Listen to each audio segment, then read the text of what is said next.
உன்னாட்ட யாரையும் உன்னாட்ட இருங்கண்ணா உன்னை பார்த்துட்டா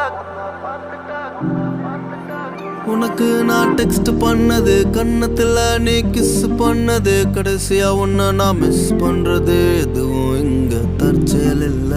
ரெண்டு பேரும் ஒரே வீட்டுல குடி பூந்து வெறும் அன்பா மட்டுமே பகிர்ந்து உன்னை மேரேஜ் செஞ்ச குழந்தை பெப்பது நிச்சயம் இல்ல ஏன்னா நான் உன் கூட கம்மிட் ஆகவும் இல்ல உன்னை கன்ஃபார்ம் பண்ண